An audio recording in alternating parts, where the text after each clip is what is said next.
you're with the media and I'm not. You may have things to say that I don't, but I would have to say that the media is incredibly generous to Kyle. In fact, when I read certain or hear certain analysts talking about how crummy the Niners have done so far, Mm-hmm. they generally blame it on Jimmy. Right. But no one dares, Mm. and I have seen no one dares to say, maybe this coach is overrated, or maybe this coach is in a slump, or Right. maybe this coach, like you say it, or maybe this coach needs to elevate his game. Yeah. All of these things may be true. So the question is, why is it hands off on Kyle Shanahan? Now, I have theories. Mhm. I know you have a theory of his name. Do you want to talk about that, and then I'll give my theories? Well, I mean, his dad's a Super Bowl winning coach. His dad's been around for a very long time. His dad has all kind of contacts in the media. And I know how that works. As a media guy, if you have a contact with the coach, you want that guy to have a job. You want that guy employed. That's your access into the league. Once he's gone and someone replaces him, you don't know him. I mean, that's a contact that's gone. So Shanahan's have a million contacts and guys who have been sports reporters for a long time. Guys in their 50s and 60s who have a lot of millions of followers on Twitter. So I think there's just a level of power that they have in the league. That the Shanahans do. Yeah, And like that so, Trey Lance doesn't have. And the thing that killed me was everyone was criticizing Trey Lance. Who picked him? How do you criticize Trey Lance and not the guy who picked him and coached him? But people did. They separated it. Like Kyle was a genius for not developing Trey Lance, and I don't understand that at all. no, I'm with you. I'm 100% Yeah, with you. yeah, yeah. So, in other words, what you're saying is media people go easy on the Shanahans because it's the golden goose. Yeah, exactly. They know him, Right. and it's good. Yeah, it's good for business. I mean, the guy is 40 and 44, and if he was just a guy that wasn't part of like a brand and a family, the media would crucify him. But why? What's in it for them? Why not? I mean, the Shanahans are good business. Sounds good to me. Yeah. I would add Yes. Kyle Shanahan came after the Butcher and he Oh, came after Chip Kelly. So compared to those losers, he looks good. And I think people maybe give him too much credit for simply not being awful. especially locally. I think the fans and the media remember those years. And it was bad for the media too because the hits went down on the Niners. It's like we're covering the team and like interest was low. It was like covering the Arizona Cardinals or something. And Yeah. so all of a sudden Kyle comes in and it's like, this is a national team. You know, Colin Cowherd's talking about him and Stephen A. It's like, this is great. And I think people are a little afraid of this team becoming irrelevant.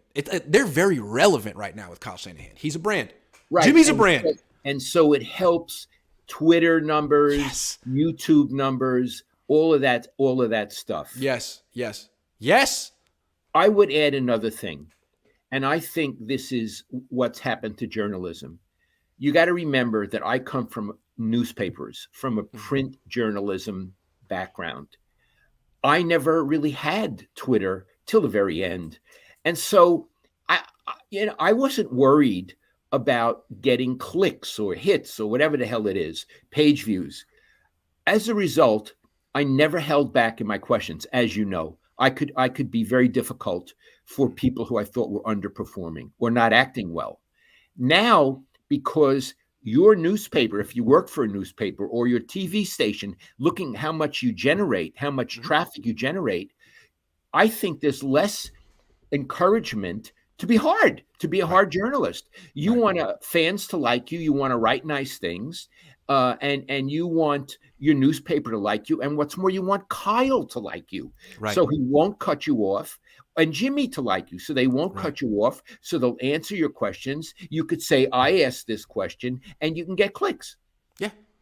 And Iggy, I watched afterward the on NBC Sports Bay Area the post game show. I understand what those guys are trying to do. It's a 49ers show. But after what happened in Denver, they led off the show with talking about all the good things the 49ers did.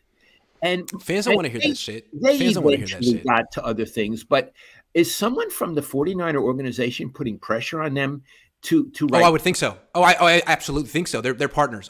That's yes. Yes. Yes. It was like propaganda. It was Yes. like I was reading Pravda. You know what I mean? Oh, if they were too critical, I'm sure they would have got a call the next day. And if it went on too long, I'm sure the Niners would threaten, removing them as the rights holder and going to somewhere else. Okay, I would Yeah. respect the Niners more if they allowed people to be candid. But they don't. What they do is they control the narrative. That's what Jed does. Control the controls the narrative. narrative. And Yeah. everybody knows that the narrative is bullshit. And that's why I exist, because I don't feed into that. And I could never get hired by any of these organizations, locally or nationally. I'm too dangerous. But everyone else is playing by the same rules. I'm playing by your rules from 1985, and the fans love it. And that's why I'm having so much success. And I think other people might want to look at that and think about it. Are you working. a happy child? I'm a happy child and it's working, and I don't have to do this access journalism stuff where you kiss up to everyone just to stay employed. I don't have to do that. I can just be honest, which is what everyone wants to do. Because you wrote a chapter about it in your book, the press box tough. Everyone wants to be candid in the press box, but they can't. We can. Yeah, We're encouraged to. It's a great feeling. I would not do this job if I couldn't do this. that's right. You want to be an honest, a real journalist. Yes. Yeah.